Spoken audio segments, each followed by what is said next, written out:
Oke, coba deh kita jujur-jujuran. Kalau dengar kata rapat, apa sih yang langsung kebayang?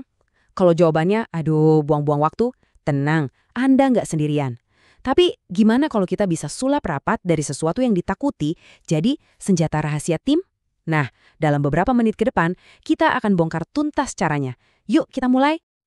Nah, ini dia nih kalimat sakti yang kayaknya kita semua pernah kan gumamin dalam hati atau mungkin bisik-bisik ke teman sebelah. Frustrasinya tuh kerasa banget ya. Duduk di ruangan, ngeliatin layar sambil mikir, serius deh, ini semua kan bisa selesai cuma dengan beberapa baris email. Dan ternyata rasa frustrasi itu ada harganya. Dan harganya mahal banget. Coba lihat angka ini. 541 miliar dolar. Itu kerugian setiap tahunnya dari rapat-rapat yang gak efisien. Dan itu baru hitungan di 4 negara aja loh. Jadi ini bukan lagi sekedar keluhan personal, ini udah jadi masalah ekonomi skala raksasa. Terus, solusinya gimana dong? Apa kita hapus aja semua jadwal rapat dari kalender? Eits, ternyata bukan itu jawabannya. Rapat yang bagus itu justru bisa jadi bensin super buat sebuah tim. Jadi, kuncinya bukan menghindari, tapi menguasai seninya. Yuk kita balik cara pandangnya, dari masalah ke solusi. Gimana caranya jadi master rapat? Caranya tuh ternyata berpegang pada 3 pilar utama yang sederhana. Anggap aja ini cetak biru atau resep andalan buat ngerancang rapat yang beneran ada gunanya. Entah Anda yang mimpin rapatnya atau sekedar jadi peserta. Dan inilah ketiga pilar itu. Pertama, kejelasan mutlak. Kedua, faktor manusia. Dan ketiga, mendorong aksi. Gampang diingat kan? Masing-masing pilar ini bakal kita kupas satu persatu untuk membangun fondasi rapat yang kokoh, produktif, dan siapa tahu bahkan bisa jadi menyenangkan. Oke, pilar pertama, kejelasan mutlak. Nah, yang menarik dan sering banget orang lupa, rapat yang sukses itu persiapannya dimulai jauh sebelum rapatnya itu sendiri. Kuncinya semua ada di persiapan. Kita harus benar-benar tahu apa tujuan kita rapat dan mengapa kita perlu kumpul bareng. Ini pertanyaan paling dasar, tapi paling penting. Sebelum Anda kirim undangan rapat, coba deh jawab pertanyaan ini dengan satu kalimat yang jelas dan tajam. Untuk apa rapat ini sebenarnya? Kalau jawabannya masih ngambang kayak buat diskusi update proyek, wah itu lampu kuning, berhenti dulu, pertajam lagi tujuannya. Salah satu cara paling gampang buat mempertajam tujuan itu dengan ngenalin jenis rapatnya. Coba tanya, ini rapat buat ngambil keputusan? Atau cuma buat bagi-bagi informasi yang jujur aja seringkali bisa diganti email? Atau jangan-jangan ini sesi brainstorming yang butuh semua orang ngumpul buat cari ide bareng?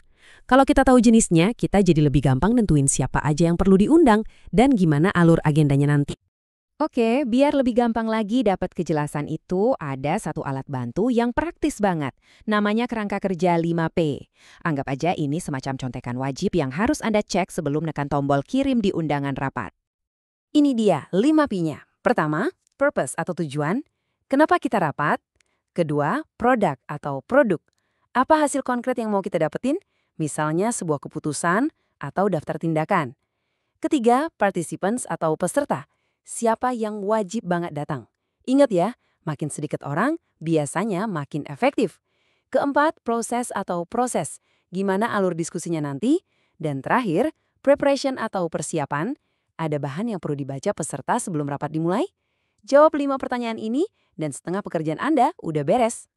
Nah, kalau fondasi kejelasannya udah kokoh, kita masuk ke pilar kedua, faktor manusia. Soalnya, rapat itu kan bukan cuma soal agenda di atas kertas, tapi soal interaksi antar manusia di dalamnya.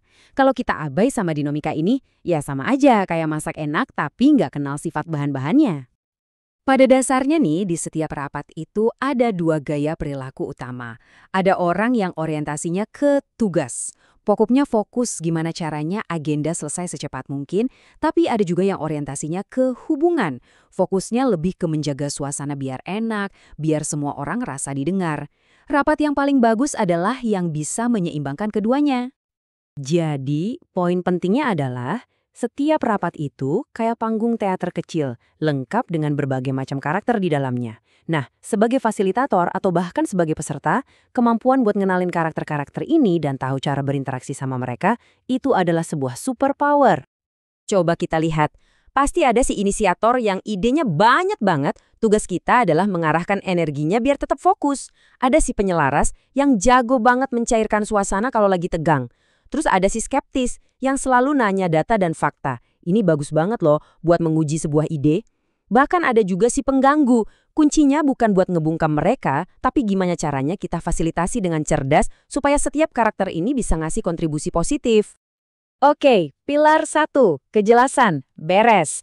Pilar 2, manusia, beres juga. Sekarang, pilar terakhir yang jadi penentu segalanya, mendorong aksi. Coba pikirin, apa gunanya kita diskusi seru-seruan 1 jam kalau setelah rapat selesai, nggak ada apa-apa yang terjadi? Biar rapat kita benar-benar menghasilkan sesuatu, kita bisa pakai kerangka 3H, heads, hearts, and hands. Kepala, hati, dan tangan. Di akhir rapat, coba tanyakan. Dari sisi kepala, apa pengetahuan baru yang harus dibawa pulang semua orang? Dari sisi hati, apa keyakinan atau semangat yang mau kita bangun bersama? Dan yang paling penting, dari sisi tangan, apa tindakan nyata yang harus dilakukan setelah ini? Nah, ini penyakit yang sering banget kejadian.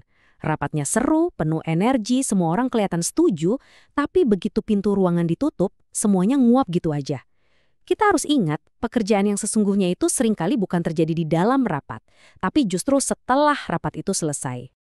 Prosesnya sebenarnya nggak ribet kok, tapi butuh disiplin tinggi. Sebelum semua bubar, rangkum dulu langkah-langkah selanjutnya dengan jelas. Terus tunjuk siapa penanggung jawabnya dan kapan tenggat waktunya. Ini wajib, nggak bisa ditawar. Lalu kirim catatan rapatnya dalam 24 jam.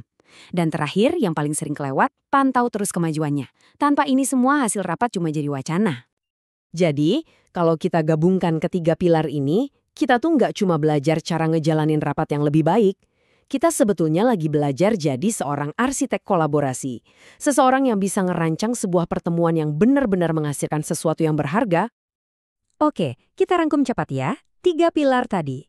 Pertama, kejelasan. Selalu pakai 5P sebagai kompas Anda. Kedua, manusia. Pahami dinamika orang-orang di dalam ruangan, tugas Anda memfasilitasi bukan mendominasi. Dan ketiga, aksi. Pastikan setiap diskusi berujung pada tindakan nyata, pakai kerangka 3H dan tindak lanjut yang ketat. Dan ini bagian yang paling keren. Anda nggak harus jadi bos atau pimpinan rapat buat menerapkan ini semua. Sebagai peserta pun, Anda punya kekuatan besar. Anda bisa loh dengan sopan bertanya, maaf boleh kita perjelas lagi apa tujuan utama rapat ini? Atau sebelum selesai, bisa kita simpulkan apa saja poin aksi kita? Anda bisa bantu mengubah budaya rapat dari kursi manapun. Jadi saya mau tinggalkan Anda dengan satu pemikiran ini. Coba bayangkan rapat Anda selanjutnya. Gimana kalau rapat itu, alih-alih jadi agenda yang bikin males, justru jadi momen paling produktif dalam seminggu. Bukan lagi jadi penghambat, tapi jadi pendorong roket buat tim dan proyek Anda. 3 pilar ini adalah petanya. Sekarang, giliran Anda untuk memulai perjalanan.